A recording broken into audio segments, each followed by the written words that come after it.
কঠিন পদার্থের প্রসারণে আমাদের যে পোর্শনটা বাকি ছিল সেটা হচ্ছে তাপীয় পীড়ন। ঠিক আছে, তো তাপীয় পীড়ন কথাটা কোথা থেকে আসছে? পীড়ন কিসের জন্য হচ্ছে? তাপের কারণে হচ্ছে, সেই জন্যই নিশ্চয়ই তাপীয় পীড়ন। এবার পীড়ন মানে আমরা কি জানি? আমরা যখন 9-এ স্থিতিস্থাপকতা পড়েছি তখন আমরা জেনেছি যে কোনো যদি পদার্থের আয়তন বা আকৃতির পরিবর্তন করার চেষ্টা করা হয়, সেইটাকে কি বলা হয়? তার মধ্যে একটা বিকৃতি ঘটছে, অর্থাৎ একটা বিকৃতি ঘটাচ্ছি আমরা বাইরে থেকে বল প্রয়োগ করে। তো এই যে অবস্থার অবস্থা আয়তন বা আকৃতির পরিবর্তন আমরা ঘটাচ্ছি, সেইটাকে অপোজ করার জন্য যে ওই পদার্থের মধ্যে যে বিপরীতমুখী বল তৈরি হচ্ছে সেটাকেই কিন্তু বলা হচ্ছে পীড়ন। অর্থাৎ আমি যদি বাহ্যিক বল প্রয়োগ করে কোনো বস্তুর আকৃতি বা আয়তন পরিবর্তন করার চেষ্টা করি, তাহলে সেটাকে আটকানোর জন্য তার ভেতর যে বল তৈরি হয় সেটাই হচ্ছে পীড়ন। তো তাপীয় পীড়ন কি? তাপীয় পীড়ন মানে দেখো, তাপ প্রয়োগের ফলে যে পীড়ন তৈরি হচ্ছে, অর্থাৎ কি না, আমরা যদি কোনো দণ্ডের উষ্ণতা বাড়াই তার দৈর্ঘ্য বাড়বে, আবার যদি উষ্ণতা কমাই তাহলে তার দৈর্ঘ্য কমবে, এটাই নিয়ম, তাই তো? তো এবার আমি কি করলাম, একটা দণ্ডকে দৃঢ়ভাবে আবদ্ধ রেখে উষ্ণতার পরিবর্তন করলাম। ঠিক আছে, কি করলাম না, দণ্ডটাকে আমি একটা কিছুর সাথে তার দুদিকে দেওয়ালে আটকে দিলাম। দুদিকের দেওয়ালে একটি দণ্ডের দু প্রান্ত আটকে দিলাম। আটকে দিয়ে কি করছি, আমি ওই দণ্ডে তাপ প্রয়োগ করছি। তো এবার কি হচ্ছে, ওটার সংকোচন, ওটার যে প্রসারণ হবে উষ্ণতা বৃদ্ধির ফলে, তো যেহেতু দুদিকটাই আটকানো, তো ওই সংকোচন বাধাপ্রাপ্ত হবে স্বাভাবিকভাবে।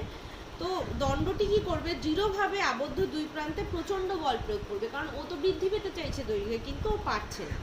তো এর দরুন দণ্ডের প্রতি একক ক্ষেত্রফলে উদ্ভূত প্রতিক্রিয়া বলকেই বলছে তাপীয় পীড়ন। অর্থাৎ এই যে ওর নিজের দৈর্ঘ্য বৃদ্ধি করতে চাইছে, তো সেই তার জন্য দুদিকের দেওয়ালে ও যে বল প্রয়োগ করছে, সেই একক ক্ষেত্রফলে প্রযুক্ত সেই বলকেই বলা হচ্ছে এক্ষেত্রে তাপীয় পীড়ন। তো এরকম যদি দেওয়ালটা হয়, যে এরকম দেওয়ালের মাঝখানে আমি দণ্ডটাকে ঢুকিয়েছি, ঠিক আছে,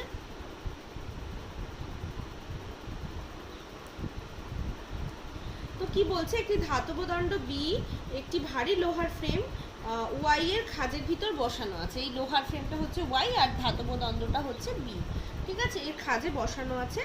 দণ্ডটির এক প্রান্তে প্যাচ কাটা থাকে এবং অপর প্রান্তে দুটি ছিদ্র P1 এবং P2 থাকে। এখানে এবং এখানে দুটো ছিদ্র P1 এবং P2 থাকে, আর আরেকটা প্রান্তে প্যাচ কাটা থাকে। প্যাচ কাটা প্রান্তে একটি স্ক্রু লাগানো আছে, এই স্ক্রুটা হচ্ছে প্যাচ কাটা প্রান্তে লাগানো আছে।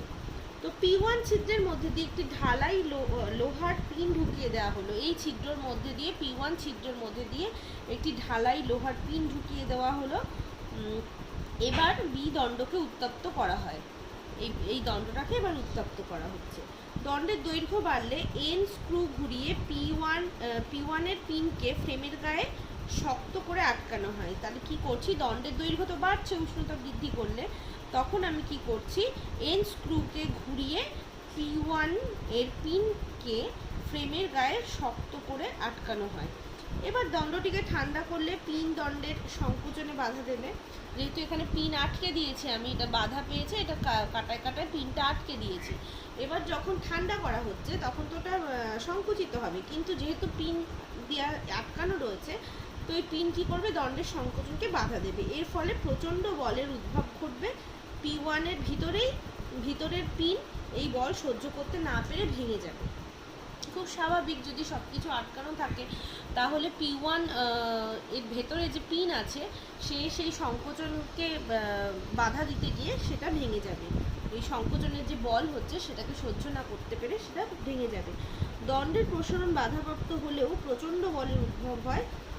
এক্ষেত্রে P2 ছিদ্রের মধ্যে পিন রেখে স্ক্রুকে ঘুরিয়ে পিনটি ফ্রেমের গায়ে শক্তভাবে আটকানো হয়। এই যে P2, যখন উষ্ণতা বৃদ্ধি করছি, দণ্ডের প্রসারণ হচ্ছে, তখন কি করা হচ্ছে, সেই প্রসারণ হলে P2 ছিদ্রের মধ্যে পিন রেখে স্ক্রু ঘুরিয়ে পিনটিকে ফ্রেমের গায়ে শক্তভাবে আটকানো হয়। এবার দণ্ডটিকে উত্তপ্ত করলে প্রসারণের ফলে উদ্ভূত বলে P2 এর ভিতরের পিনটি ভেঙে যায়। একই রকম এই P2 পিন শক্ত করে আটকানো হয়েছে, এবার এই দণ্ডের বৃদ্ধি হচ্ছে, তো এই পিন সেই যে প্রচণ্ড মানে প্রসারিত হতে চাইছে, যে প্রচণ্ড বল সৃষ্টি হচ্ছে, সেই বল সহ্য না করতে পারে, P2 ভেতরকার পিন ভেঙে যাবে। তো এই হচ্ছে ব্যাপার। এবার তাপীয় পীড়নের মান কিভাবে বার করব, আমি ধরে নিলাম প্রথমে দৈর্ঘ্য ছিল হচ্ছে L, প্রাথমিক দৈর্ঘ্য L এবং প্রস্থচ্ছেদ দণ্ডের হচ্ছে A, দৈর্ঘ্য প্রসারণ গুণাঙ্ক হচ্ছে আলফা, এই তিনটে আমি ধরে নিলাম। ধরা যাক দণ্ডটির উষ্ণতা T ডিগ্রি বৃদ্ধি করা হলো,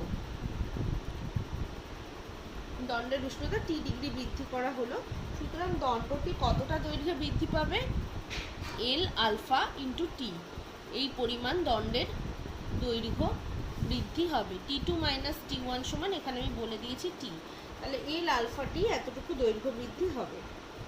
এই অবস্থায় দণ্ডটির দুটি প্রান্ত দৃঢ়ভাবে আবদ্ধ করা হলো এবং তারপর দণ্ডটিকে ঠান্ডা করে আবার প্রাথমিক উষ্ণতায় ফিরিয়ে আনা হলো। এইবার কি হবে, দণ্ডটির দুটি প্রান্ত দৃঢ়ভাবে আবদ্ধ না করে যদি প্রাথমিক উষ্ণতায় ফিরিয়ে নিয়ে যাওয়া যায়, তাহলে কি হয়, ও আবার আগের দৈর্ঘ্য ফিরে পায়। কিন্তু দৃঢ়ভাবে আবদ্ধ করা হয়ে গেছে যখন দৈর্ঘ্য বৃদ্ধির পরে, এবার যখন আমি সংকোচন করতে চাইছি, যেহেতু দুটো প্রান্ত দৃঢ়ভাবে আবদ্ধ, সেহেতু সংকুচিত হতে বাধাপ্রাপ্ত হচ্ছে, তখন দণ্ডটির ওপর F বল প্রয়োগ করার ফলে দণ্ডটির আচ্ছা তো এইটা হচ্ছে, হ্যাঁ, তো তখন কি হচ্ছে, যেহেতু যখন সংকোচন হচ্ছে তখন সংকুচিত হতে আর পারছে না, যেহেতু দুটি প্রান্ত দৃঢ়ভাবে আবদ্ধ। তো দৈর্ঘ্য বৃদ্ধি কত হয়েছে, L আলফা T, এবার যখন ওটা সংকুচিত হবে তখন আবার দৈর্ঘ্য হ্রাস কত হবে, সেটাও L আলফা T। এবার আমি এভাবে ভাবতে পারি যে দণ্ডটাকে দু প্রান্তে দৃঢ়ভাবে আবদ্ধ করার ফলে এই যে এই L আলফা T, এই পরিমাণ দৈর্ঘ্য সংকোচন প্রতিরোধ করা সম্ভব হচ্ছে। তো কি হচ্ছে, আমি যদি ধরি যে F বল প্রয়োগ করা হচ্ছে, দণ্ডটার ওপর F বল প্রয়োগ করা হচ্ছে, ক্যাপিটাল F পরিমাণ বল প্রয়োগ করা হচ্ছে, সেই বল প্রয়োগ করার ফলে কি হচ্ছে, এই যে দুদিকে আমি দৃঢ়ভাবে আবদ্ধ করেছি, সেটার জন্য F বল প্রয়োগ করা হচ্ছে। তো সেই F বল প্রয়োগের ফলে এই L আলফা T পরিমাণ দৈর্ঘ্য সংকোচন প্রতিরোধ করা সম্ভব হচ্ছে। তার মানে কি হবে, ওই দণ্ডর মধ্যে এই F বলের প্রতিক্রিয়া হিসেবেই সমমানের একটা প্রতিক্রিয়া বল সৃষ্টি হবে। তো সমমানের, তো এবার ইয়ং গুণাঙ্ক, দণ্ডের ইয়ং গুণাঙ্ক কি হয়, পীড়ন বাই বিকৃতি, এটা কিন্তু আমরা ক্লাস 9-এও পড়েছি, পীড়ন বাই হচ্ছে বিকৃতি, পীড়ন বাই বিকৃতি। এবার পীড়ন মানে হচ্ছে প্রযুক্ত বল বাই ক্ষেত্রফল, আর বিকৃতি মানে হচ্ছে দৈর্ঘ্য বৃদ্ধি বাই হচ্ছে প্রাথমিক দৈর্ঘ্য। তো প্রযুক্ত কত বল প্রয়োগ করেছি, F4 ক্ষেত্রফল ধরে নিয়েছি হচ্ছে A, দৈর্ঘ্য বৃদ্ধি হয়েছে কত, L আলফা T, এই পরিমাণ দৈর্ঘ্য বৃদ্ধি হয়েছে। আর প্রাথমিক দৈর্ঘ্য হচ্ছে L, তাহলে F by A, L alpha T by L। তো এইটা কাটাকুটি করলে আসে হচ্ছে F A আলফা T সমান Y, ইয়ং গুণাঙ্ক। তাহলে F by A equal to হচ্ছে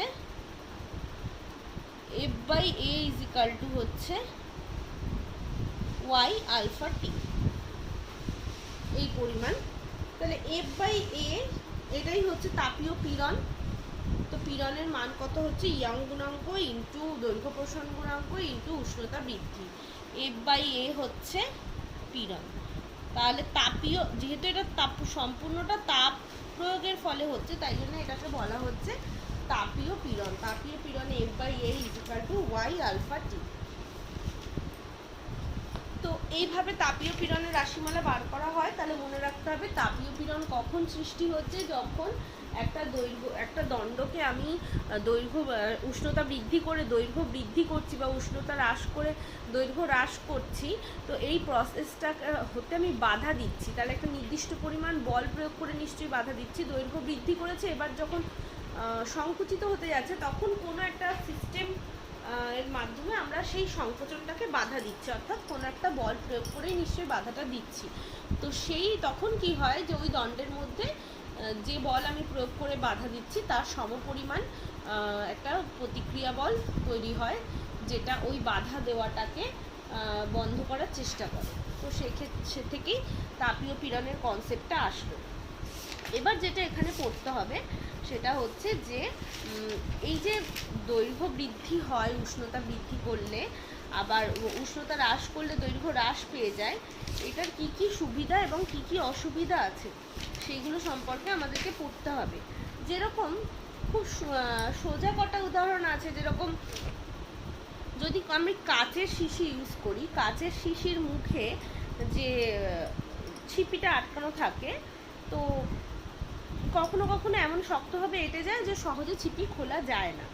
তখন কি করতে হয়, শিশির মুখটাকে উত্তপ্ত করে তাপের প্রভাবে শিশির মুখ বড় হয়ে যায়, কিন্তু কাঁচ তাপের পরিবাহী বলে ছিপি উত্তপ্ত হয় না এবং এর প্রসারণও হয় না, ফলে ছিপি শিশির মুখ থেকে আলগা হয়ে খুলে যায় এবং সহজে ছিপি খোলা যায়। তাহলে কাঁচ যেহেতু তাপের পরিবাহী, তো কাঁচ উত্তপ্ত হবে না, কিন্তু মানে ছিপি উত্তপ্ত হয় না, কিন্তু যে ফলের প্রসারণও হয় না, কিন্তু বাদবাকি যে শিশিটা আমি ইউজ করছি সেটা উত্তপ্ত হয়ে যায়, তো দৈর্ঘ্যে প্রসারিত হয়, তারপরে ছিপিটা সহজে খুলে আসে। তো দ্বিধাতব পাত পড়বে। এখানে দ্বিধাতব পাতের একটা কনসেপ্ট আছে, মানে দুটো ধাতব পাতকে রিবেট করে জুড়ে দেওয়া হওয়ার সময় পাত দুটিকে পরপর রেখে একটি ছিদ্র করা হয়। ওই ছিদ্রের মধ্যে একটি রিবেট বা খিলকে উত্তপ্ত অবস্থায় ঢুকিয়ে হাতুড়ি দিয়ে পিটিয়ে চ্যাপটা করে পাত দুটি শক্তভাবে আটকে দেওয়া হয়। কিছুই না, দুটো ধাতব পাত নেওয়া হলো, মাঝে ছিদ্র করে ওর মধ্যে একটা খিল উত্তপ্ত অবস্থায় ঢুকিয়ে হাতুড়ি দিয়ে পিটিয়ে শক্তভাবে আটকে দেওয়া হয়। রিবেটটিকে ঠান্ডা হলে রিবেটটা সংকুচিত হয়। রিবেটটিকে দৈর্ঘ্য বরাবর সংকোচন রিবেটটির দৈর্ঘ্য বরাবর সংকোচন পাত দুটিকে আরও দৃঢ়ভাবে আটকে দেয়। বড় বড় পাতের টুকরো এইভাবে জুড়ে লোহার সেতু বানানো হয়। দেখো, কঠিন পদার্থের উষ্ণতা বৃদ্ধিতে যে দৈর্ঘ্যের বৃদ্ধি হয় সেটা সুবিধাটাকে কাজে লাগিয়ে থার্মোস্ট্যাট যন্ত্রটা তৈরি করা হয়। থার্মোস্ট্যাট অ্যাকচুয়ালি একটা সিস্টেম যেটা তোমার অনেক ইলেকট্রিক্যাল যে যন্ত্রগুলো আছে সেগুলোতে ইউজ করা হয়। দেখো কি করা হয়, ইনভার আর পিতল দিয়ে একটা দ্বিধাতব পাত তৈরি করা হয়। তো এখানে একটা সার্কিট আছে, এখানে হিটার আছে। এবার কি হচ্ছে, ধরো কি হচ্ছে, এগুলো কোথায় কোথায় ইউজ করা হয় আগে বলি, যে রেফ্রিজারেটর, বৈদ্যুতিক ইস্ত্রি, বৈদ্যুতিক হিটার, চুল্লি, এইসবে থার্মোস্ট্যাটকে স্বয়ংক্রিয় উষ্ণতা নিয়ন্ত্রক হিসেবে কাজে লাগানো হয়। তো এই যে দ্বিধাতব পাত হয়েছে ইনভার আর পিতল দিয়ে পাশাপাশি একই দৈর্ঘ্যের প্রস্থের একই বেগযুক্ত পাতকে পাশাপাশি রেখে সাধারণ উষ্ণতায় রিবেট করা হয়েছে প্রথমে, সেটাকে কি বলা হচ্ছে, দ্বিধাতব পাত। কিসের তৈরি, ইনভার আর পিতলের। তো সেটাতে এবার আমি কি করলাম, যে এইরকমভাবে একটা সার্কিট বানানো হলো। এই সার্কিটটাই হচ্ছে থার্মোস্ট্যাট। এটা কি হিসেবে ইউজ হচ্ছে, স্বয়ংক্রিয় উষ্ণতা নিয়ন্ত্রক যন্ত্র হিসেবে ইউজ করা হচ্ছে। দেখো, যখনই সুইচ অন আমি করি তখন কি হবে, এইখানে দিয়ে তড়িৎ প্রবাহ হবে, স্বাভাবিকভাবেই হিটারটা গরম হবে। হিটারটার উষ্ণতা বৃদ্ধি পেতে পেতে চারিদিকের বায়ুর উষ্ণতাও বৃদ্ধি পায়, ফলে ইনভার আর পিতলের দৈর্ঘ্যের প্রসারণ হবে উষ্ণতা বৃদ্ধিতে। পিতলের দৈর্ঘ্য প্রসারণ যেহেতু ইনভারের থেকে বেশি, তাই পাতটা কিন্তু এই দিকে বেঁকে যাবে। দেখো সেকেন্ড ছবিটা দেখানো হয়েছে, এই দিক বরাবর বেঁকে যাচ্ছে। তখন এখানে দেখো ফার্স্ট এটার কানেকশন ছিল, পিতলকে একদম সার্কিটের বর্তনীটার সামনে রাখা হয়। তো এই যে কানেকশন ছিল, উত্তপ্ত অবস্থায় কি হলো, এই কানেকশন কেটে গেল। জাস্ট এটা যেহেতু বেঁকে এদিকে চলে যাচ্ছে, তো তারটা বিচ্ছিন্ন হয়ে গেল। ঠিক আছে, তার মানে কি, একটা নির্দিষ্ট উষ্ণতার ওপরে উঠলেই কি হয়ে যাবে, এই তার বর্তনী কিন্তু বিচ্ছিন্ন হয়ে যাবে, অর্থাৎ এর মধ্যে দিয়ে আর তড়িৎ প্রবাহ হবে না। তো এটা কি হচ্ছে, স্বয়ংক্রিয় উষ্ণতা নিয়ন্ত্রক যন্ত্র।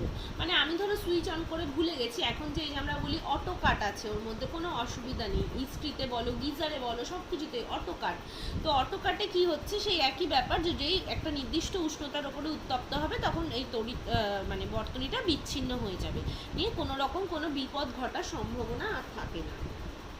তো এই হচ্ছে একটা সুবিধা থার্মোস্ট্যাটের। এবার দেখো এই সেম জিনিস অগ্নিসংকেত যন্ত্র। অগ্নিসংকেত যন্ত্রতে আমাকে কি করতে হবে, সেমভাবেই এই ইনভার্টার পিতল দিয়ে একটা দ্বিধাত্মক পাত নেব, এবং অগ্নিসংকেত যন্ত্র ফায়ার অ্যালার্মে কি হয়, আগুন ধরলে অ্যালার্ম বাজতে থাকে, তাই তো। তো থার্মোস্ট্যাটের সঙ্গে একটা বৈদ্যুতিক ঘন্টা লাগানো থাকবে, ঘন্টা লাগানো থাকবে, এবং সাধারণ উষ্ণতায় থার্মোস্ট্যাটটি ছিন্ন থাকবে।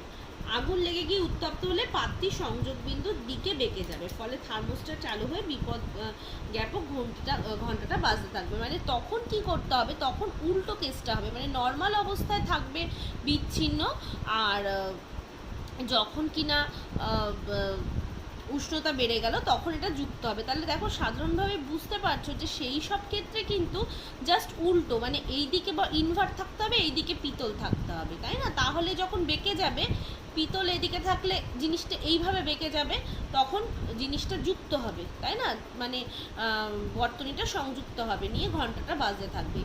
জাস্ট এইটা জাস্ট অপোজিট, মানে এখানে এদিকে ইনভার্ট, এদিকে পিতল আছে, পিতলের দৈর্ঘ্য প্রসারণ গুণাঙ্ক বেশি বলে এইদিকে বেঁকে গেল, তখন কিন্তু আমাকে এই দিক বরাবর ইনভার্ট আর এই দিক বরাবর পিতল দিতে হবে, তখন তাহলে এই দিকে আটকে গিয়ে জিনিসটা বেঁকে গিয়ে বর্তনীটা কমপ্লিট করবে।